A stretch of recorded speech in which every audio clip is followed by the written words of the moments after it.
Hey, everybody. All right, this is it. It's the last show before the season starts. This is the last one you're going to get where we're relatively brief. You're going to get like 10 to 12 minutes out of us today. And then next week, where it's basically a full podcast where we pick every game against the spread. My name is Chris, and that's Jim. And hi, Jim.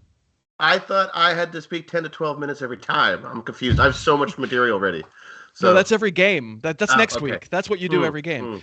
We're brought to you by DraftKings, and we'll tell you about DraftKings in a little bit. But our goal here today is we're wrapping up the preseason, wrapping up your futures bets. If you're interested in our opinions, which, marginally you should be. We watch a lot of football, but we're also dumb guys who are making jokes here. So we hope you enjoy our little preseason escapade.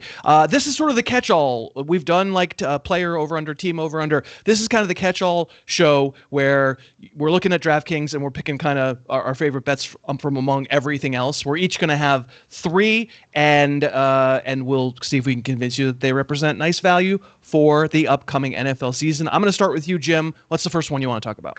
Number 1 is Kenneth Walker to lead the league in rushing yards, which is just what? Yeah, crazy. It's 30 to 1. It's 30 to 1 plus 3,000. So at $100, we'll win you a Camaro if you want. It's your choice. But the thing with Kenneth Walker is obviously his ADP in fantasy is already kind of going down a little bit with Charbonnet, everybody's most favorite sparkling wine running back. Right. But the number one thing is really just that it's a team that could be leading. I really like this offense. Like, it's an offense that's predicted to be among the league leaders in scoring. I want to align them with that running back. I just think it's the best value on this board, and I also think we're kind of overthinking how much this guy will be part of this offense. Like, if it's a 60-40, 65-35 split, I still think it's going to be this guy on the majority side. So that's my pick. All right. I mean, there's a reason it's 30 to 1, but you like it, and there it stands. I'm going to go a team, all minor team. I'm going to go the Minnesota Vikings to win the NFC and make the Super Bowl at plus 2,000, 20 to 1. People remember 2 weeks ago when we did our favorite over-under bets. I liked Minnesota, the total over. I think 20 to 1 is just weird. Like, it's not that weird because we talked about it 2 weeks ago, right? The Vikings had all those close wins and everybody said they're fraud, and then they turned out in the playoffs they're kind of a fraud. But the Lions are 11 to 1 to make the Super Bowl, and the Vikings are 20 to 1. That just feels like the market is overreacting a little bit. The Saints are 12 to 1. And we're going to talk about more about the Saints in a second. The Seahawks, as you mentioned, are 14 to 1. The Vikings are way behind. Like, fine, you think the Vikings were a fraud last year. Should the Vikings be half as likely in the markets to go to the Super Bowl as the Lions? That's basically how I work it. I always give Kirk Cousins half a chance. So, well, he does have half a chance, but Jared Goff therefore has twice a chance, which I don't. That math gets goofy. Yeah. In the AFC, the Browns are 20 to 1, and celebrity producer Dave Piper is listening and cackling at the notion that the Browns are 20 to 1 because the AFC has maybe the 3 best teams in the league. So you're saying the Vikings have the same chance as the Browns, and the Browns have those teams in the AFC. Anyway, I'm not necessarily predicting the Vikings are going to do it. It just, as I look at across all the things, I go, that's just 20 to 1 is just weird. That's just a weird price.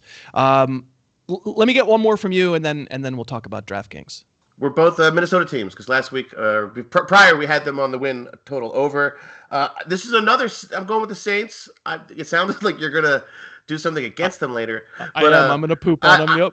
So I'm going to do the opposite. This is going to be great because I have them as the last undefeated team at plus 2,500. I just think their schedule starts off so soft. It really is a series of obviously look at the division. So it matches the division in terms of young quarterbacks.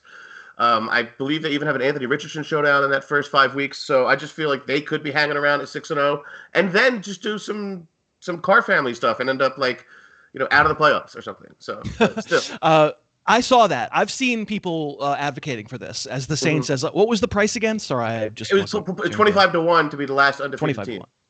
Yeah, so 25 to 1 at that kind of price, that this is not supposed to happen, right? This is 1 in 25 chance of happening. So it's not a terrible price if the Saints are a little better than expected. I have seen people say that the Saints schedule is weak to the start. We'll get to my Saints problems in a moment. But let's actually thank DraftKings for sponsoring. They're going to sponsor this show, Harris After Dark, or whatever it's called, all the way through the entire season. We could not do it without them. And if you're looking for a place where you can play the games and you're in a state where you're allowed to play the games, we do recommend DraftKings. They have a promotion going on right now where if you sign up, use the promo code Harris, you make one $5 bet, they'll give you $200 in bonus bets that you can then ladle through your portfolio as you will.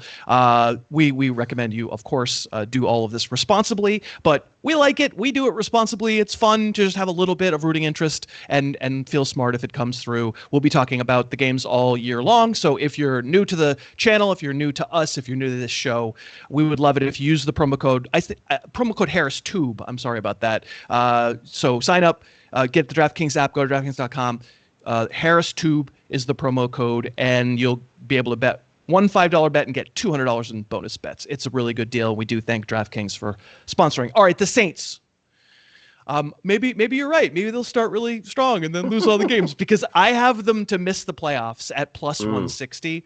This is one actually that Chris Raybon and I'm stealing this from the main gig from the podcast because Raybon and I independently both picked the Saints to miss the playoffs at plus 160, and I'm not really meaning to be crushing the Saints, so I don't think it's necessarily mutually exclusive from your bet. Like, I feel like we make a mistake every year deciding we know exactly what everybody is, and the reason it's plus 160. I mean, it's not a very great team to be plus 160 for me to making money, making more than my money on an okay team, not making the playoffs.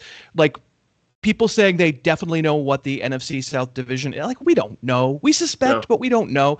And if the Saints are the best of a bad lot, or marginally the best of a bad lot, doesn't that mean they're 9-8? Doesn't that mean they're 8-9 like last year? And isn't that basically like one dropped football away from making or not making? If the division's as bad as everybody says, only one team gets to the playoffs at that division anyway. I just feel like that it's a weird price. Like, I wouldn't expect the Saints to be closer to like even money to not make the playoffs because they didn't make them last year and they are kind of a mess. Like, the defense better than I do. There's no pass rush there anymore. Like, I'm suspicious of the market saying I'm picking that team because I'm positive all the other ones suck. Yeah, it's tough to live off the 2017 draft when it's 2023. So it's getting tougher for New Orleans. One more from you. All right. So last week we discussed. I sprinkled a little bit about having Amon-Ra St. Brown be the reception leader. I'd like that at 18-1. I like this even more, actually. It's 35-1. Again, a long shot, but I actually really like this. I'm playing this. Isaiah Pacheco to lead the league in rushing touchdowns. I just think he's the closer. I think he's going to attach to this really high-volume offense. McKinnon he won me large last year. I mean, he sure did. But I just mean, like, there's this volatility. He tied you. Tied you. You didn't win. You're right. No, I didn't. I'm a co-champion. I'm one of the 1/8 of the league won last year, and I was part of that. But in any case, I just actually like this. I like tying to this offense. I think it's underpriced, and he could have 15, 14 touchdowns. Obviously, that could lead the league. So. Yeah, and the point about McKinnon is so good. Like, it's fine in fantasy to be taking McKinnon in a full PPR sometime late in the draft just to see if there's no more magic. But, like, McKinnon is, he's 32 now? He's not. The oldest back in the league, yeah. He's probably not really going to be much of a factor when we get down to it. And if the price probably really is affected by McKinnon's presence there, and it probably shouldn't be. So that's a pretty interesting one. I'm going to wrap it up with another team. I'm going to say the Bengals to win the Super Bowl. And it's 11-1. It's plus 1,100. This isn't me necessarily saying, and this is the day I definitely predicted the Bengals are going to win the Super Bowl. But they're fifth on the board, and they've been fifth on the board for a while. So it's not like Burrow's hamstring was the reason behind it. And as of our recording this, it seems like Burrow will be fine and be back to week 1. I think they might have been the best team last year. They had they had, I mean, we were referring to it with the end of large, right? They had the terrible circumstance in the Buffalo game. They didn't get a result there. Therefore have a harder road in the playoffs. They go to Buffalo, they win in the snow. They go to Kansas City, they're right there. It's a hit out of bounds that I'll probably say extra plays or whatever that was. Right. So, yeah. Should be called. And so they might have been the best team last year. They might be the best team this year. And compared to, like, again, they're twice the price. You get twice the price on the Chiefs almost. It's odd to me that they're behind the Chiefs in Buffalo by the extent that they are. So 11-1, that's not we picked some underdogs here. We picked some big prices. That's not a big price. Like, that actually can happen, and you can feel a little pain if it doesn't happen. But I don't know. Last week I picked Josh Allen as MVP, and maybe if Allen's MVP, maybe this bet is sort of not great to be in the same portfolio. But first of all, it could happen, and this kind of is the year for the Bengals. They if they're going to live by the salary cap, and my heavens, Mike Brown lives by the salary cap, they're going to have some decisions to make. They have a big Burrow contract. They have a big Chase contract. T. Higgins is going to have to, we'll see. So this could sort of be the last roundup for this group. This is their window, it appears. It is. It reminds me of the stat today on ESPN where it said FPI projects the Jets for a 25% chance to win the playoffs. I mean, win the division out of 4 teams. So what I mean by that is that, like, the predictive nature of this is, I just feel it, But more importantly, I think maybe that price is longer because of their division, the Bengals, compared to those others. But at the same time, we're not suspecting they don't make the postseason tournament, right? So it's as good a shot as anybody, I would guess, especially the Bills. That's the odds that confused me, was how they flipped. They didn't flip, like you said. It's been static, but yeah. I'll take it. I'll take the price. It's interesting. It stood out to me as a little bit of a value. We would love to know what you think. Take a look at DraftKings and see if you can find some season-long props, players, or teams. Tell us down in the comments what your favorite is. We will certainly give you a like and say thank you, because we maybe could use the help. I'm sure we got all these right, though. I'm sure all these 35-1 shots are going to come in. That's going to do it for this week. Remember, next week, like and subscribe, because next week we're going to pick all the week 1 games against the spread. Well, I'll opt out and not pick a few of them, but Jim will have the integrity to actually pick all of them. And so we'll be here for a longer show next week, and every week we'll post on Thursday and give you our thoughts.